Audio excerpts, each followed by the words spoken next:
Hi, I'm Melissa from SoGoSurvey. If you're ready to measure what matters, but you're not exactly sure what that is, stick with me and we'll look at 3 customer experience KPIs that will make the difference for you. Let's take a look. We know that customer experience is a really trendy topic, and it's also a really broad topic. Sometimes when we think about customer experience, it seems almost immeasurable, the quality of experience or someone's perception. But really, to be able to make improvements in CX, targeting specific KPIs can be an opportunity for improvement. Here's the first one we'll look at today, Net Promoter Score. Standard question based on your experience, based on et cetera, et cetera. Key question here is, how likely is it that you would recommend this brand, this product, this company to a friend or family member or colleague? Net Promoter Score is a cross-industry standard, and it's an index that uses customer loyalty as its foundation. If I'm fond of something, if I feel very strongly enough about something to recommend it to my friends, family, colleagues, that's a pretty good measure of my loyalty.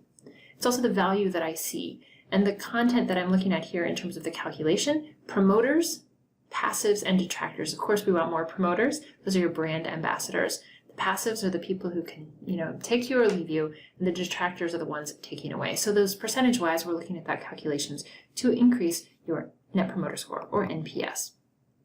Second good metric to look at is customer satisfaction. Of course, the key question, rate your overall level of satisfaction with whatever the situation is. A 5-point scale, obviously a satisfaction scale. So this can be used to measure an overall experience, but it's often used for measuring a specific experience, a specific product, a specific transaction or interaction based on X. What is your experience? What is your satisfaction level with the training, with the onboarding, with this call for itself? CSAT scores here, customer satisfaction, it's usually a percentage. Of course, higher percentage of satisfaction, the better off you are. The last one here, customer effort score, CES, we call it, has to do with how easy it is for the customers to meet their needs based on what you do. So rate your level of agreement with the statement, the company made it easy for me to meet my needs. You see here, 7-point scale, an agreement scale as well. It's a customer satisfaction metric. It measures ease of experience. It seems like the easier we make it for people, of course, to be able to take advantage of our offering, the better off you are going to be in general, and the better of your score. Of course, customer loyalty is boosted by reducing customer effort. And notice that it's not just what's intuitive. It's how easy is it to use, for example, your product at an intuitive level, but how easy are your support options to access, for example. If people have follow-up questions, do they know how to talk to somebody? Are there options for them to reach out for additional information? So it's not just the stuff that you're giving them up front, the product, the service, but it's also the resources and the human connections that you're offering that helps you add value at this effort score level. Of course, we know you can't manage what you can't measure. You can't make improvements unless you know where you start. So the point, of course, is to get started.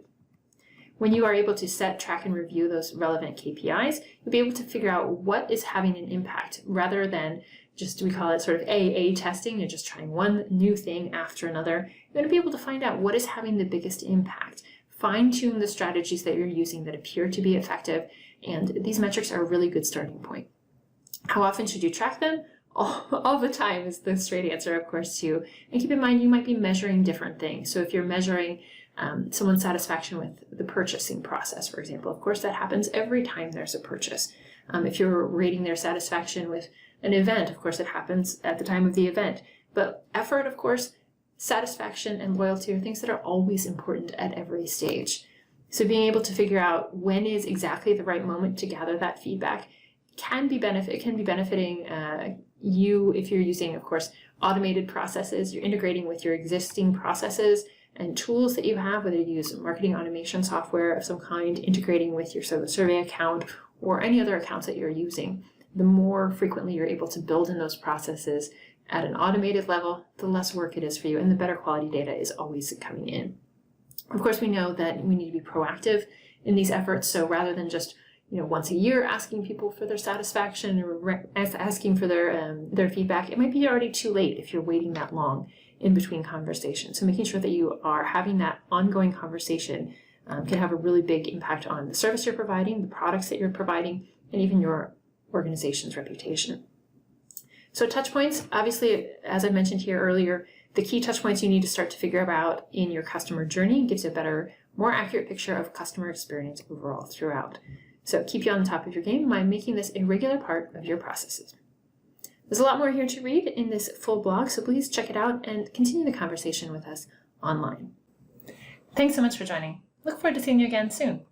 In the meantime, connect with us on social media at SoGoSurvey or visit our website, SoGoSurvey.com. See you next time.